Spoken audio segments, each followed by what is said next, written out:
What's going on, guys? So let's talk just a little bit, and I'm going to try to make this one short since the last one was so long, just a little bit about being a good student and a good training partner. There's a quote by Ip Man, or at least attributed to Ip Man, where he says that it's hard for a student to find a good teacher, but it's even harder for a teacher to find a good student. And I find this to be extremely true. Teaching is a skill that definitely some people have a knack for, but teaching is a skill that can be taught. Whereas, you might be able to say that learning can be taught, but then you can only learn learning by learning. Right? It's a more difficult task to do.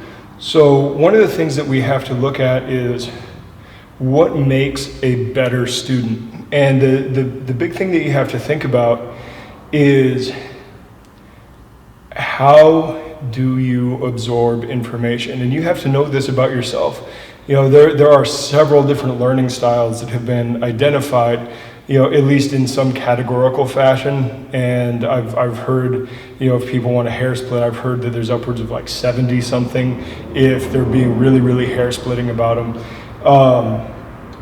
But there's, the classical 7 styles of learning as well. And the fact is that as a student, you have to know that about yourself because your teacher may excel in one style of teaching, but you don't excel in that style of learning.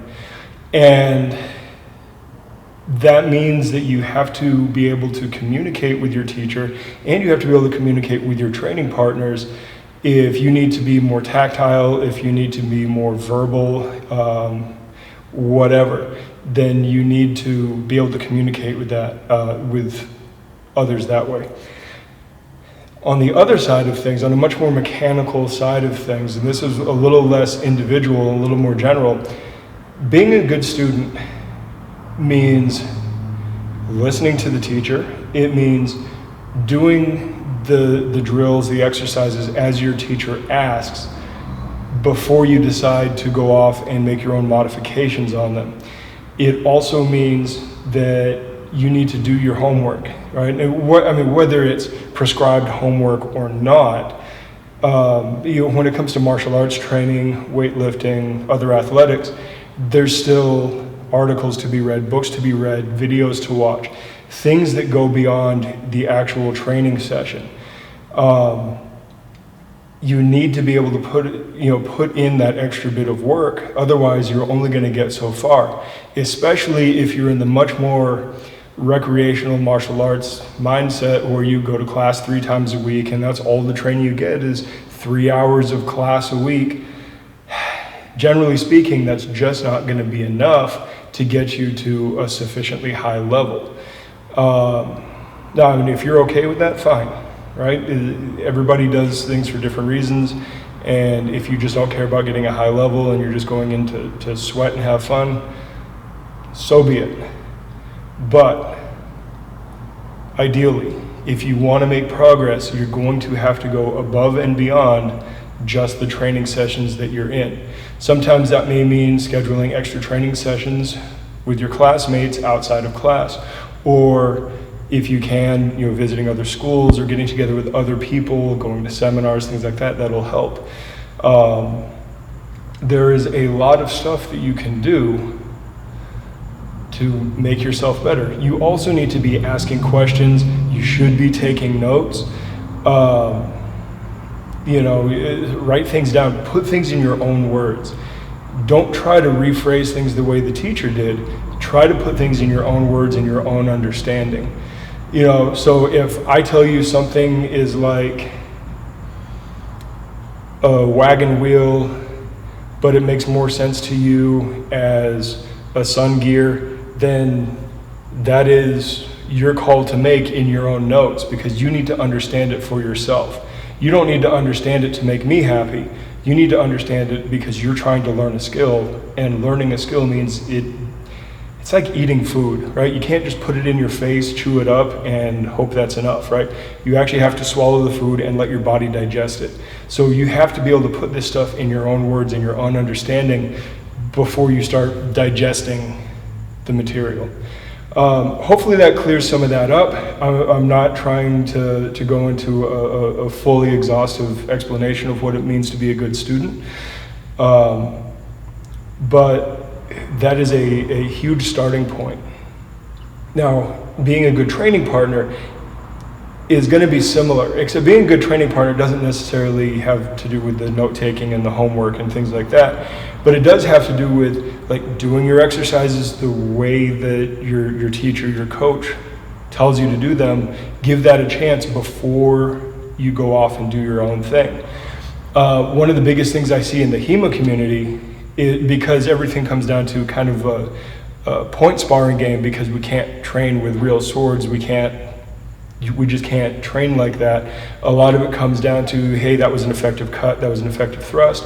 And a lot of times, things that are clear misses to an outside observer feel like hits when you're in it and all that. And I see a lot of guys going, no, I got you. No, I got you. That was a double. No, after blow. And they're sitting there arguing, and that doesn't help anybody. You have to be a good training partner, you have to stop trying to win the drills. Even sparring is really not about winning.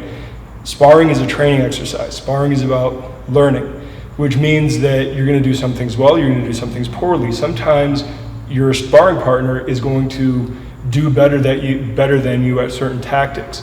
And instead of arguing with them, go, well, but if you do that, then I would do this, and then I would do that, and then I would do this, and then this, and then this, and then that, and that. That doesn't do anybody any good. Arguing about, well, see, that worked, but if we'd done it for real, I could have done this. That doesn't matter. It just flat out doesn't matter. When you're doing a drill, whether it's passive or resistive, it doesn't really matter about trying to beat the other guy, trying to win. It's about performing the tactic, the technique, as precisely and as correctly as possible, so that you can learn the motor pattern, so that you can learn the timing, the positioning, all of that, and embody that, so that when you get to sparring, you can put it into action, so that when you get beyond sparring, get into a fight, you have built up that response so that you don't have to think about it. And so sitting there and arguing and bickering and going off script, I'm not saying everything needs to be scripted. You need to really, really kind of just bury the ego a little bit and put in the work, put in the reps. And yes, sometimes you're going to fail, but you know what I always tell my students? You fail in here so you don't fail out there, right? You fail on the mat so that you don't fail in the cage, the ring, the street, whatever your expected real life scenario is. Do all your failing here on the mats, do all your failing in the gym, because at least in the gym you have peers and you have somebody with experience to look at you and go, this is how we make that better. That's the place to make failures. So swallow your pride, swallow your ego, and just put in the work. All right, so I'm just gonna get out of here. That's it. I've rambled enough. I probably shouldn't put out 30-minute videos every time. So I will talk to you guys later, and until then, good journey.